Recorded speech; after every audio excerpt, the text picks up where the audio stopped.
up with your Jets, dude? Hey, what's up with Chris Davis? Where's he going to sign there? I don't know. I hope he signs here, man. I got you.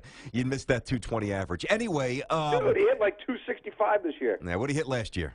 Yeah, last year was the Adderall stuff. The year before that, I think he hit like 285. The Adderall stuff. I forgot about that. Oh, that's why he batted $1.98. I got you, Jay. I got He didn't have his exemption. Okay, all right.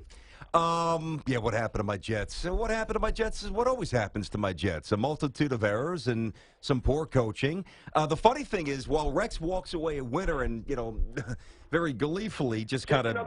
Just another game, boys. Sure. Just another game, right? Sure. Yeah. I thought he coached a horrible game, and I thought Todd Bowles was worse. The coaching was deplorable.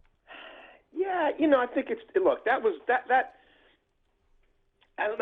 to me was like an early round like World Cup match where if you're looking for like the beauty of the game and symmetry and poetry and aesthetically pleasing sport, this was a grudge match. I mean, it's kind of a desperation game on a short week for two teams that are kind of feeling their way through some things right now.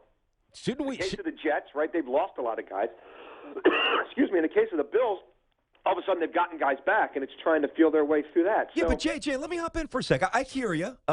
It wasn't going to be pretty no matter what happened, but just because it's a grudge match doesn't mean that the basic components of being a coach should evaporate. I mean, knowing when to use timeouts and challenge and go for field goals versus touchdowns. I mean, it was a clinic on how not to coach. But I mean, okay, let's just take the Rex side of it. Was anybody shocked that he challenged that? No, because it's emotion. He lets emotion get to him. Pattern of behavior, right? He was going for it. He was living in the moment. He was going to use that challenge. He was going to save those 7 yards, and the rest of the game be damned. Bowles, I don't have a problem with the fourth down decisions, to be honest with you. He's playing with a limited deck. Driving down the field again isn't going to make a lot of sense. He's playing with a one-armed or one-handed quarterback. Excuse me, his center's got neck issues, and they're feeling their way through that. I mean, I think it just kind of is what it is. They're two evenly matched teams. If the Jets hold on to the ball, I don't think any Jets fan is talking about what Bowles could or couldn't have done because I think they win the game. I really think we can overanalyze it. But one team turned over 4 times. The other team didn't turn it over. Yeah, no, you're right. You know what I mean? At the end of the day, tight games like this come down to who makes the least amount of mistakes, and Tyrod Taylor and the Buffalo Bills did not. But what does this mean going forward for the Jets? Because the last 3 games really have been, I don't want to say subpar because they won one of them, but it's against the Jaguars. But, Blake Bortles kind of ripped them apart a little bit. Did we overstate how good we thought they could be? Well, what I think has kind of happened is that the lack of any sort of natural pass rusher on the edge has sort of caught up with them.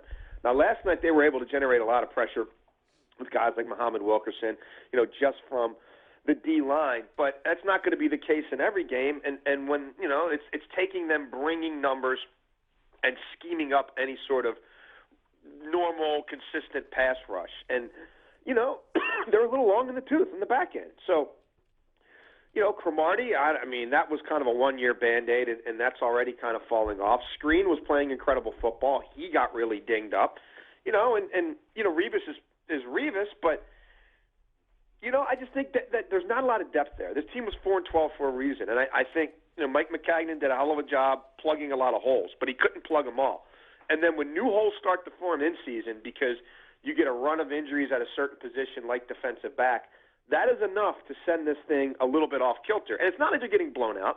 They're going to be in it till the end, competing for an AFC wildcard spot, and everything is watered down. But they're in a little bit of a rut now, absolutely, offensively and defensively.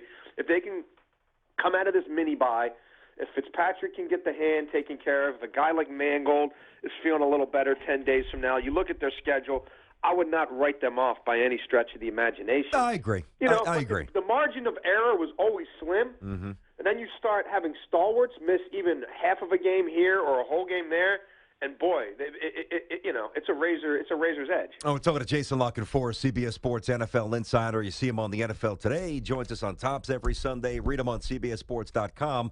All right, Jay, the Cowboys. We all know that the owner-head coach dynamic is unique, and by unique I mean very hard for the head coach to do whatever he wants to do because, let's face it, Jerry Jones probably will not let him.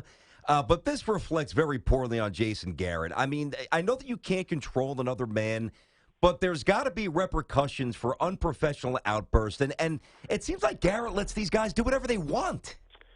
Well, I mean, again, how much is Jason Garrett going to do when the guy signing the checks not only turns a blind eye, but enables and condones it and calls guys leaders for doing idiotic stuff? Yeah. I mean, so Jason's in a catch-22. Like, if Jason tries to play the role of the tough guy, it's a faux tough guy because everybody knows who's calling the shots, and the guy calling the shots, like, seems to, at least to some degree, revel in some of this. Like, Jerry still seems to be stuck in the dark ages of any attention is good attention, right? Just talk about us, even if it's negative. Like, let's just be relevant. America's team, you know? Let's just keep branding and marketing and all that stuff. And, you know, so what's Jason going to do? You know, so I think he tries to ride the middle ground, which is let it be known in sort of reading between the lines and at times overtly, like, hey, I'm not down with this stuff, but my hands are kind of tied. So I'm going to say what I can say, excuse me, to try to counterbalance some of the stuff that Jerry does. But he can only go so far with it because the guy who sets the tone for the entire franchise, he'll be chasing another Greg Hardy-type guy a year from now. Yeah, you know? as long as they help you win, right? Right. So, I mean, again, when you make that bargain with Jerry to come in and coach there, you know what you're getting into. Now, look, it ran Jimmy out of there, and when they did the T.O. stuff, that was the beginning of the end with Parcells. Jason doesn't have the cachet and the resume prior to this job that those guys did when they got in here. He doesn't have that same kind of pull. And I actually, you know, maybe at some point he does snap, and he does just, you know what I mean, say, you know what, this whole thing is kind of screwed here, and here's why. But again, even if he does that, I don't think that changes the culture of the Cowboys. It just might be the beginning of the end for Jason Garrett. Yeah, but Jay, here's what it would change is the way Jason Garrett's perceived, his own professional salvation. I mean, whenever this thing ends with Dallas, okay, and at some point it's going to end in the next year or two, I would imagine, for Jason Garrett there. If I own a team, I'm not racing to hire this guy. Yeah. He's shown me nothing except that he's a puppet. But, I mean, that would be like saying, like, blaming Jim Tomsula for the collapse of the 49ers.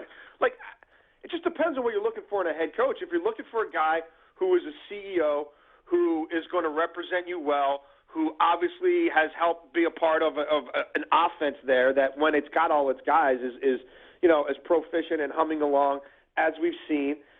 Guys want to play for him. I mean, I don't think it's fair to say, like, you know, Jason Garrett will come out of this with no redeeming qualities as a coach. He went in there neutered. Like, let's not pretend, you know what I mean, how this whole thing started. I actually think under the conditions, like, given where he is and how limited he is and the fact that, you know, Steven's calling more of the shots now, but for much of his regime there, it was literally Jerry running everything. I kind of, in my own way, tip my cap to him a little bit. And I think Jason's a guy who, frankly, may truly flourish down the line if, you know, having the position to go into a sort of normal franchise with normal divisions of labor, you know, with a GM and sort of a normal structure. You know, I don't know. I don't think this will be the death knell of his coaching career, even if this team goes down in flames this year.